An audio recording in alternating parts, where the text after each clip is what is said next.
Атамекен партиясы тарихы бай партия. Демек, бұл партияның арбір мүшесі бай тажрыйбаға Мындай сөздер таласта өткен облыстық конференцияда айтылды. Ал іс-шараға қатысқандар партияның жаңылану бағытын қолдап, өздерінің сұрау ұсыныштарын берішті. Атамекен партиясы жерлерде конференция өткөрүп, жаңылану қадамын улантып жатат. 2020 жылдың 16 февралында Талас облыстық конференциясы болды. Иш-шараға Талас дуанының район шаһарларынан Атамекен партиясының активдүү мүчөлөрү келип катышты. Ошондой эле партиянын башка областтардагы координаторлор барып сөз сүйлөдү. Талас эли тарых жасоочу эл. Кыргыз тарыхында тарыхый окуяларды баштап акыйкаттуулукка, адилеттүүлүккө мамлекетти буруп келген эл. Мындан ары дагы урматтуу партиялаштар, биз сиздерден ошондой кайраттуулукту, ошондой дымакты күтөбүз. Азыр биринчи кезекте ар бир областта биз өзүбүздүн партиялык конференцияларды өткөзүп жатабыз.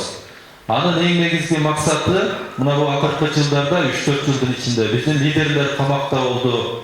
Бир топуна иш козголуп, сотто сүйлөнүп жүрүштү. Бизден көп адамдарды чоң жетекчиликтен баштап жөнөкөй адамдарга чейин кызматтан алып, ушундай куугунтуктар болду.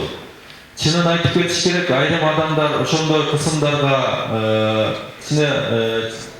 багы толук чыдай албай, партиядан чыкканга дагы туура келди да көпчүлүгүнө. Ошондуктан азыркы учурда биз Кыргызстан боюнча ушул партиялык конференцияларда өзүбүздүн мүчөлөрдү түгөлдөө иштери жүрүп атат. Бүгүнкү парламентте отурган олигархтар кайрадан келсек те бүгүн турат. Алардын көбү кайра шайланып келет. Бул чындык. Ошондуктан биз элдин оюна бурулуш жасоо жүрүшүбүз керек.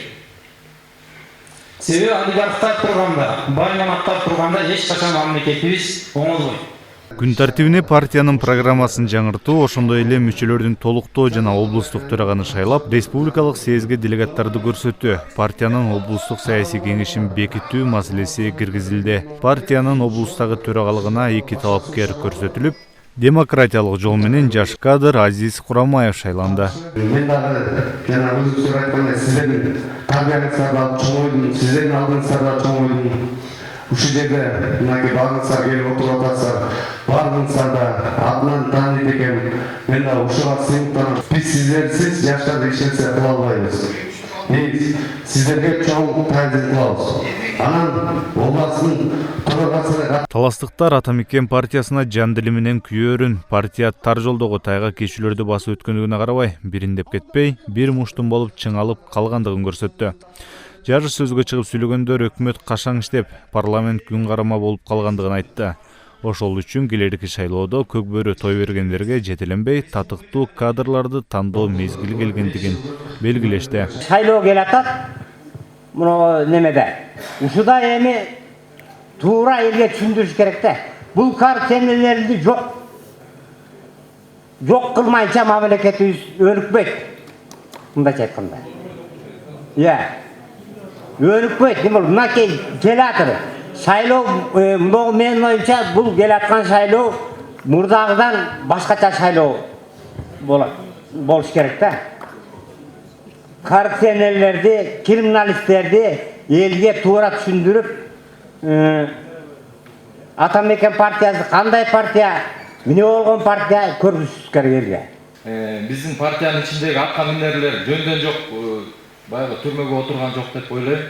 Себеп дегенде ошол жалпы республикалык масштабтагы көйгөйлөрдү көтөрүп, ошол республикалык масштабтагы кайсы кызматта болбосун ага карабай, ошонун жана коррупциялык иштерин, иш аракеттерин ачыкка чыгарып, элге чыгарып, анан кийин камалып отурат. Аны айдан ачык билебиз. Уш келаткан шайлоодо ажырым болбой, баарыбыз турмушту менен партиябыздын үчүн, өзүбүздүн Кыргызстан үчүн, Таластан үчүн бир ынтымакта иштеп коелу, мен айтарым ошол. Иш-чарага катышкандар Атамекен партиясынын жаңылануу багытын колдой тургандыгын билдирип, аксакалдар бата берди. Билеңерге жеткиле, 10 000 олду бар.